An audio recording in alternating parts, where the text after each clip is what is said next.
Assalamualaikum warahmatullahi wabarakatuh. Hari ini kita akan menyampaikan materi tentang Human Immunodeficiency Virus atau kita sering sebut sebagai HIV. Materi ini disiapkan oleh Puskesmas Kasembon dan disampaikan kepada seluruh peserta didik SMP PGRI 1 Kasembon. Pada pertemuan kali ini kita akan membahas tentang apa sih sebenarnya HIV itu, apa pula tanda-tandanya, bagaimana cara penularannya, dan bagaimana cara agar kita terhindar dari infeksi virus ini. Namun sebelum kita membahas tentang apa itu HIV, kita sampaikan bahwa nanti pada penyampaian atau pemaparan materi ini akan ada banyak gambar yang berhubungan dengan sistem reproduksi pada manusia. Beberapa orang menganggap bahwa gambar atau materi yang akan kita sampaikan adalah hal yang tabu. Tapi kesampingkanlah hal itu. Ambil makna bahwa apa yang kita sampaikan hari ini adalah pengetahuan yang harus kalian kuasai, yang harus kalian pahami bahwa ada ancaman besar yang sedang kita hadapi ketika kita tidak melakukan pola hidup bersih dan sehat. Yakni salah satunya adalah infeksi virus HIV. Jadi buang jauh-jauh pikiran bahwa ini adalah materi yang tabu dan tidak pantas, tapi ambil manfaat dari apa yang kita sampaikan pada hari ini. Salah satu manfaatnya adalah agar kita bisa menjaga kesehatan seluruh sistem reproduksi kita agar terhindar dari infeksi virus HIV. Ini adalah sistem reproduksi pada wanita. Organ-organ reproduksi ditampilkan pada tampilan berikut ini. Jadi apa yang kalian lihat ini adalah organ reproduksi pada wanita. Ada tuba fallopi, di mana di sini adalah tempat terjadinya pembuahan. Ada ovarium, yakni organ yang menghasilkan sel telur yang nanti apabila dibuahi oleh sel sperma akan menghasilkan janin atau embrio atau calon makhluk hidup. Kemudian ada lagi serviks, mungkin ini yang sering kalian dengar, atau mulut rahim. Kemudian ada vagina, dan silahkan kalian baca bagian-bagian pada sistem reproduksi wanita. Seluruh peserta didik perempuan memiliki organ reproduksi ini. Nami, apakah semuanya sudah berfungsi dengan baik? Ingat, kita pernah mempelajari tentang tumbuh dan berkembang. Organ salah satu tanda bahwa kamu sudah dewasa atau kamu sudah memasuki masa remaja adalah salah satu tandanya sistem reproduksi wanita atau sistem reproduksi kamu sudah memproduksi sel telur. Tandanya adalah kamu mengalami menstruasi. Bagi laki-laki ya tidak akan pernah mengalami menstruasi tersebut. Tanda-tanda laki-laki berbeda dengan milik perempuan. Ada yang belum menstruasi, ya itu tandanya berarti kamu belum mengalami yang namanya pubertas. Ditunggu saja, mungkin pada masa ini kamu akan segera mengalami pubertas. Dan ingat, ketika pubertas, ketika sistem reproduksi ini sudah sudah berfungsi, maka ada tanggung jawab besar yang harus kamu laksanakan. Salah satunya menjaga sistem reproduksi ini tetap sehat. Yang kedua, ini adalah sistem reproduksi laki-laki. Jadi pada laki-laki ini adalah organ-organ yang menyusun sistem reproduksi kalian. Kalau pada perempuan, tanda seorang perempuan sudah masuk pubertas adalah menstruasi. Pada laki-laki, tanda seseorang sudah memasuki masa pubertas adalah mimpi basah atau keluarnya air mani untuk pertama kali dari seorang laki-laki. Kalau sampai kamu sudah mengalami mimpi basah, itu artinya sistem reproduksi kamu sudah berfungsi dengan baik. Artinya apa? Apabila kalian melakukan hubungan yang tidak seharusnya kamu lakukan, maka peluang untuk menghasilkan embrio atau untuk menghasilkan calon individu bisa terjadi. Selanjutnya, apa itu HIV? Ini adalah distribusi kasus HIV berdasarkan kelompok umur. Jadi kalian bisa lihat di sini ada persebaran berdasarkan usia. Warna kuning dan warna hijau sangat dominan. Warna kuning itu menunjukkan usia 20 sampai 29, sedangkan warna hijau adalah usia 30 sampai 39. Pada rentang usia itu banyak dijumpai seseorang terkena HIV. Selanjutnya, terus apa bedanya HIV dan AIDS? HIV itu adalah virusnya, atau HIV itu adalah virus penyebab AIDS. Menyerang apa? Dia akan menyerang sistem kekebalan tubuh. Kekebalan tubuh itu bukan berarti ketika kamu terkena benda tajam tidak mempan, itu bukan kebal semacam itu, tapi kebal yang kita maksud adalah tidak mudah terserang penyakit. Jadi ketika sistem kekebalan tubuhmu diserang, maka kamu akan mudah sekali terkena penyakit lain. Nah, HIV adalah virus penyebab AIDS, sedangkan AIDS adalah kumpulan gejala menurunnya sistem kekebalan tubuh akibat HIV.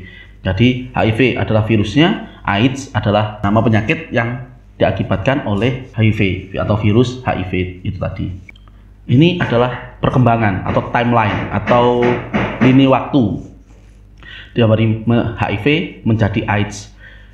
Ketika seseorang tertular 3-6 bulan, dia mungkin tidak merasakan sesuatu. Baru setelah itu masuk masa HIV positif. Ini membutuhkan rentang waktu antara 3-10 tahun. Setelah itu, setelah 3-10 tahun, barulah masuk periode AIDS. Nah, periode ini hanya sampai 1-2 tahun. Jadi, ini adalah timeline atau perkembangan dari HIV menjadi AIDS. Selanjutnya, ini adalah gejala dari seseorang yang terkena HIV. Namun gejala ini bisa saja tidak muncul atau tidak menunjukkan gejala khusus, karena gejalanya sama seperti penyakit-penyakit yang lain. Artinya tidak ada gejala khusus karena gejala ini juga mungkin diakibatkan tidak hanya HIV saja yang memiliki gejala seperti ini, tapi ada penyakit-penyakit lain yang memiliki gejala semacam ini. Ada yang pertama, berat badan menurun, kemudian diare berkelanjutan, kemudian bengkak kelenjar leher atau ketiak, kemudian sariawan terus-menerus. Ini adalah tanda-tanda penyakit atau tanda-tanda yang dialami oleh tubuh seorang ketika terkena HIV. Tetapi ingat, gejala ini tidak selalu karena, atau gejala ini muncul bukan karena berarti HIV. Kita sering terkena sariawan, tapi itu tanda bahwa tubuh kita kekurangan vitamin C. Diare berkelanjutan, ini pun juga, ini adalah tanda bahwa bisa merupakan tanda gejala HIV. Tapi kamu tidak usah khawatir berlebihan ketika kamu diare, wah ini apakah gejala HIV lah, belum tentu. Tetapi harus hati-hati bahwa ini adalah gejala dari HIV. Apakah HIV itu menular? Iya, HIV menular. Ini adalah cara penularan HIV. Yang pertama, unprotected sex, artinya hubungan seks yang beresiko, yang dilakukan secara bergonta-ganti pasangan, yang dilakukan dengan cara melanggar norma-norma yang ada. Ini sangat dikhawatirkan menjadi penularan HIV. Yang kedua adalah ibu hamil kepada janinnya atau kepada anaknya. Ini juga merupakan cara penularan HIV. Yang kedua adalah jarum suntik. Jarum suntik yang digunakan secara bersamaan akan memiliki kemampuan untuk menularkan banyak penyakit dari satu orang ke orang yang lain. Salah satunya adalah HIV. Yang kedua adalah orang yang bekerja di lembaga kesehatan. Orang-orang semacam ini juga kemungkinan bisa tertular penyakit yang ya tentunya tidak hanya HIV saja, tapi banyak penyakit. Oleh karena itu, orang-orang yang bekerja di lembaga kesehatan selalu dilindungi dengan alat pelindungan diri. Orang-orang yang bekerja di pusat kesehatan pasti akan dilindungi atau akan memakai yang kita sebut yang mungkin hari ini kamu selalu dengar, yaitu APD, alat perlindungan diri. Yang berikutnya adalah transfusi darah. Transfusi darah dari satu orang ke orang yang lain, atau transplantasi atau donor organ atau jaringan dari satu orang ke orang lain. Jadi organ yang didonorkan atau darah yang didonorkan itu juga bisa menjadi penyebab seseorang tertular penyakit. Salah satunya adalah HIV. Apakah penggunaan jarum tato juga bisa menyebabkan penularan HIV atau penularan virus ini? Iya, penggunaan jarum secara bersamaan oleh satu orang ke orang yang lain itu juga adalah media penularan virus ini. Jadi jangan pernah menggunakan jarum suntik secara bersamaan. Jadi oleh karena itu kamu ketika pergi ke puskesmas atau ke rumah sakit selalu digunakan satu jarum untuk satu orang. Tidak bisa satu jarum digunakan untuk beberapa orang. Sampai hari ini tidak ada pengobatan, tidak ada obat yang mampu menyembuhkan HIV. Tapi bukan berarti kita tidak bisa mencegahnya. Tidak ada obat bukan berarti tidak bisa dicegah. Oleh karena itu, ya kita harus hati-hati, harus jaga betul sistem reproduksi yang kita miliki. Tapi HIV sebetulnya tidak menyerang sistem reproduksi, tetapi salah satu penularannya, salah satu penularan yang paling banyak dijumpai itu adalah melalui sistem reproduksi. Jadi kita harus pahami betul HIV itu bukan penyakit yang menyerang sistem reproduksi pada manusia, tetapi penularannya paling banyak melalui sistem reproduksi yang dimiliki oleh manusia. HIV menyerang sistem kekebalan tubuh. Kalau sampai tubuh kita terkena HIV, maka akan mudah terkena penyakit. Ini adalah cara pencegahan HIV. Ada A, B, C, D, E. Yang pertama adalah bagi yang belum menikah dianjurkan untuk tidak melakukan hubungan seksual. Kalaupun sudah menikah, maka setialah dengan satu pasangan, jangan bergonta-ganti pasangan. Ini adalah hubungan seks yang beresiko. B, yang kedua adalah B, yaitu saling setia dengan pasangan. Yang ketiga adalah kondom. Cegah dengan menggunakan kondom serta melakukan hubungan yang beresiko. Tapi ini betul jangan pernah dilakukan. Artinya jangan pernah melakukan hubungan seks yang beresiko. Ingat, hubungan seks yang beresiko berarti kamu melanggar norma agama, kamu melanggar norma hukum, dan seluruh masyarakat di sekitar kita pasti tidak pernah mendukung yang namanya zina. Jadi agama apapun pasti melarang yang namanya zina.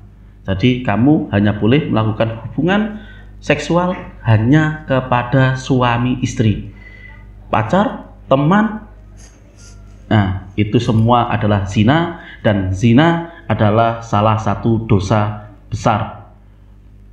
Kalau dalam agama Islam, zina hukumnya adalah bagi yang zina hukum dalam agama Islam, zina hukumannya sangat jelas. Kalau kamu pernah dengar nama cambuk, ranjam lah, itu adalah salah satu hukuman dalam Islam. Apa itu cambuk? Nah, kalau seseorang kalau seseorang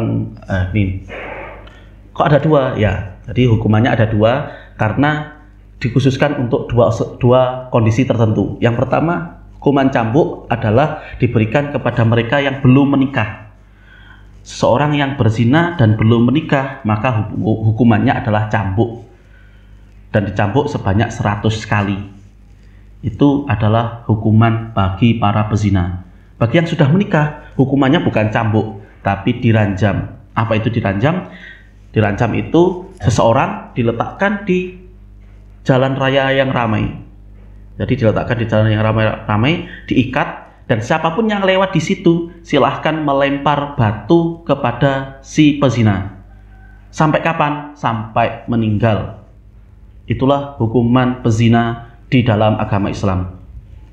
Apakah zina itu seberat itu? Iya. Ya, kalau kita punya kambing, kita punya hewan ternak, kita tidak peduli dia melahirkan anak siapa. Yang penting berkali-kali beranak, kita senang. Tapi ini manusia. Manusia punya akal, punya budi pekerti, punya banyak hal yang harus dia gunakan untuk mengambil keputusan. Yang berikutnya adalah D, hindari menggunakan jarum suntik secara bergantian. Yang kelima adalah education atau belajar. Perbanyak buka buku, perbanyak baca buku. Yang hari ini mungkin membaca adalah sesuatu hal yang sangat jarang dilakukan. Budaya kita mungkin tidak membaca, tapi bercerita. Oleh karena itu, ya ketika kita ketemu teman, ya pasti ya seperti itu. Kita jarang membaca, tapi lebih banyak bercerita, terutama menggibah gitu ya. Ya, jadi budaya kita memang betul-betul kayaknya membaca bukan salah satu budaya dalam hidup kita. Makanya literasi seluruh peserta didik kita sangat rendah. Kalau literasi sangat rendah, maka sangat-sangat mudah sekali bangsa itu terserang hoax. Lihat beberapa hoax yang ada di media massa kamu, di WA, di Facebook dan sebagainya. Seharusnya kalau mikir sedikit saja, itu sudah jelas kalau itu adalah hoax. Tapi kita mudah sekali terkena hal itu. Kenapa? Itu tandanya bahwa literasi kita sangat-sangat rendah. Jadi oleh karena itu perbanyaklah membaca. Dengan berbanyak membaca berarti kamu akan semakin banyak mendapat pengetahuan. Semakin banyak pengetahuan, maka kamu tidak mudah terserang hoax. Hoax sangat remeh pun bisa menyebar dengan sangat cepat di Indonesia. Itu menunjukkan literasi kita yang sangat-sangat rendah. HIV atau AIDS tidak menular melalui beberapa hal ini. Yang pertama, ciuman. Seorang yang berciuman tidak akan terkena atau tidak akan tertular HIV. Berpelukan, penggunaan toilet bersama, terpapar batuk atau bersin, ini tidak akan menghasilkan atau tidak akan menularkan HIV. Sentuhan, alat makan yang digunakan bersama pun juga tidak akan menularkan HIV. Gigitan nyamuk, ini tidak akan menularkan HIV. Atau tinggal serumah, tidak akan menularkan HIV.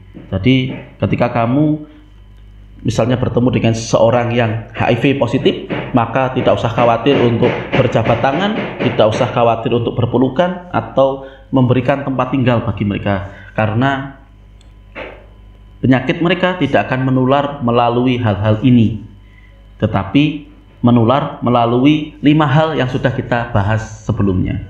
Setiap orang, tua muda, laki-laki, perempuan, suku apapun, agama apapun, apapun pekerjaan dan kegiatannya bisa tertular HIV. Tetapi kita bisa mencegah agar diri kita tidak tertular HIV. Karena HIV tidak memilih siapa yang akan ditulari. Demikian pembahasan kita hari ini. Semoga apa yang kita lakukan hari ini bermanfaat. Saya akhiri. Assalamualaikum warahmatullahi wabarakatuh.